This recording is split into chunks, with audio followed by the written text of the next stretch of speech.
Module 4. La mousse résolique. Grâce à sa faible conductivité thermique, la mousse résolique est un isolant intéressant pour les systèmes d'isolation thermique par l'extérieur sous enduit. En effet, ses performances lui permettent de maîtriser la surépaisseur de la façade, en plus de présenter un bon comportement au feu. Elle est donc particulièrement adaptée aux surfaces extérieures comme les balcons ou les loggias.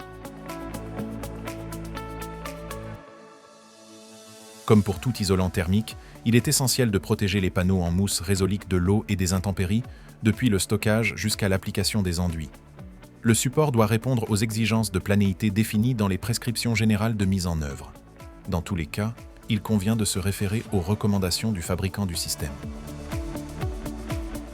La mousse résolique peut être découpée à dimension à l'aide d'une scie à dents fine, mécanique ou manuelle.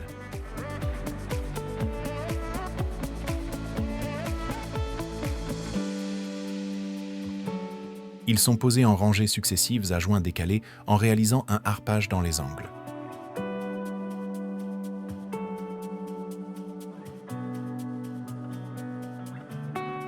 Les joints de moins de 5 mm peuvent être comblés à l'aide de mousse expansive dont le surplus sera découpé à l'aide d'un cutter.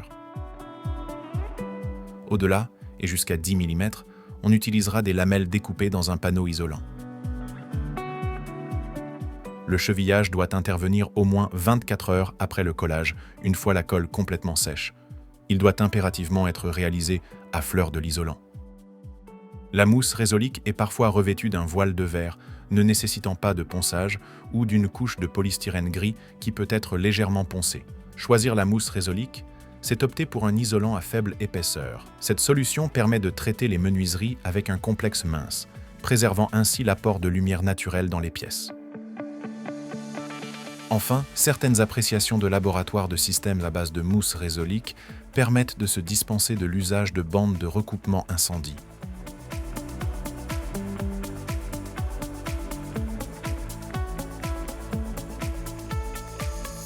Nous vous rappelons qu'une première série de vidéos est disponible pour connaître les bases de l'ITE et de sa pose. Pour en savoir plus, adressez-vous au mur Monteau, qui vous orientera vers un organisme de formation.